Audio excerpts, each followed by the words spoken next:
नमस्कार दोस्तों, सत्य की खोज की इस यात्रा में एक बार फिर से मैं आपका स्वागत करता हूं। मैं रंजित कुमार और आपके बीच में मैं लाया हूं परमेश्वर का वचन जो हमसे बात करेगी पाप क्या है। पहले भाग में हमने पाप के कुछ मूलभूत आधार, उसके सिद्धांत को देखा। आज इस भाग में हम देखेंगे कि पाप कैसे हम जाने कि मैं पाप करता हूँ और मैं पापी हूँ। देखिए, परमेश्वर जब इस पृथ्वी को बनाए तो सब कुछ अच्छा था, लेकिन आदम और हव्वा के आज्ञा ना मानने के द्वारा, उनके अनाज्ञाकारिता के द्वारा इस पृथ्वी पर पाप आया और एक अनाज्ञाकारिता ने कई एक पाप के दशाओं को, कई एक प्रकार के पाप को उत्पन्न कर दिया।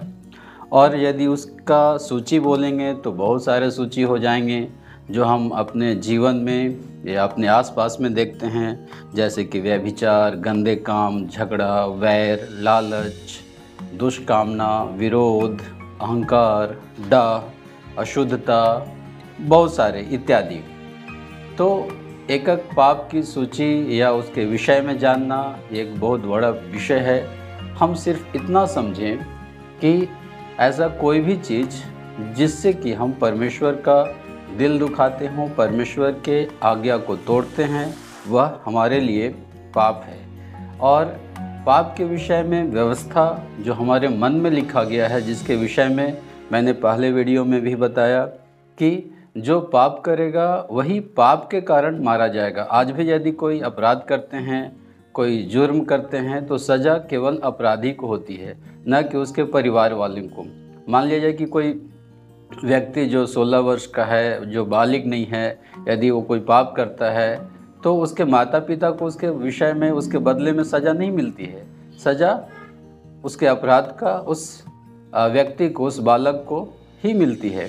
तो पाप के विषय में यही है कि यदि कोई पाप करता है तो उसके लिए उसका भुक्तभोगी, उसका परिणाम उसी के ऊपर आएगा।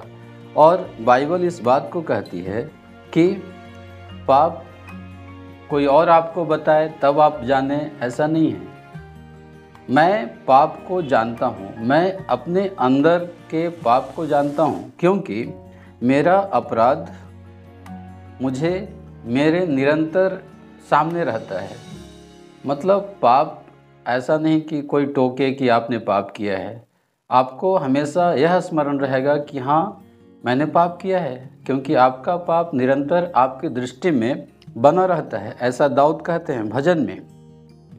और जहाँ पर जो व्यक्ति पाप करता है, केवल प्रभावित वही नहीं होता है, उसके कारण उसका परिवार प्रभावित होता है, उसके कारण उसका समाज प्रभावित होता है, और जिस समाज से वह संबंध रखता है वह पूरा हो सकता है कि देश या बड़ा स्तर उससे प्रभावित हो।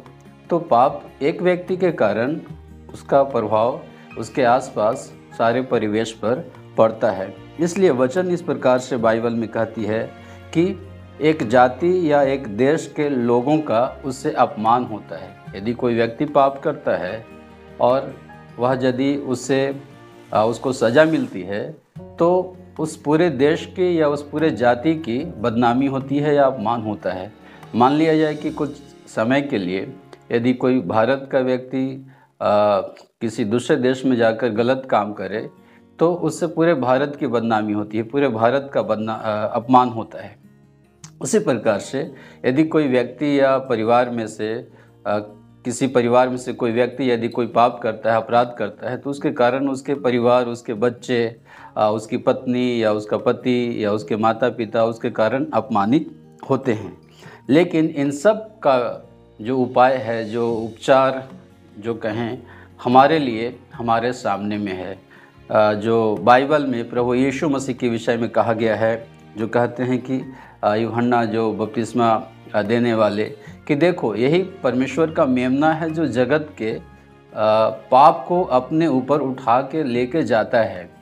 पूरे जगत का पाप, न किसी एक खास देश का या कोई एक प्रजाति का, कोई एक जाति का, न कोई एक नस्ल का, न कोई एक भाषा बोलने वाला का, परंतु हर एक जो इस जगत में रहते हैं, जो इस संसार में रहते हैं, उनके पाप का बोझ अपने ऊपर उठा के लेके जाता है। यशायाह नाम का जो भविष्यवक्ता है, जो यीशु मसीह के जन्म के विषय में भी भविष्यवाणी की थी, वो कहते हैं कि हम सब भेड़ों के नाई भटक गए थे, यहाँ वहाँ सब बिखर गए थे, अपना अपना मार्ग ले लिया, जिसको जैसा लगा उसने अपना मार्ग को, कोई निर्गुण, कोई सगुण, और कोई किसी और प्रकृति में, किसी अन्य जगहों पर अपने आप को संतुष्ट करने के लिए कि मैं ईश्वर को किसी तरह से खोजूंगा।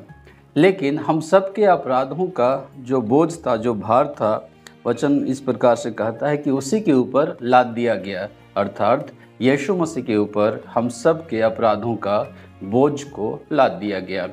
और जब हम अपना पाप को अंगीकार करते हैं, स्वीकार करते हैं, तो हम स्वतंत्र हो जाते हैं और फिर एक नया जीवन हम प्राप्त करते हैं। मैं अगले वीडियो में आपसे चर्चा करूंगा कि नया जन्म हम कैसे प्राप्त करें। धन्यवाद, आपने इस वीडियो को देखा, सुना।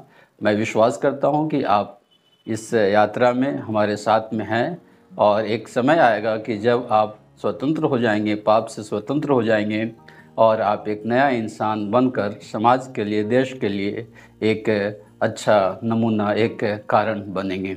धन्यवाद।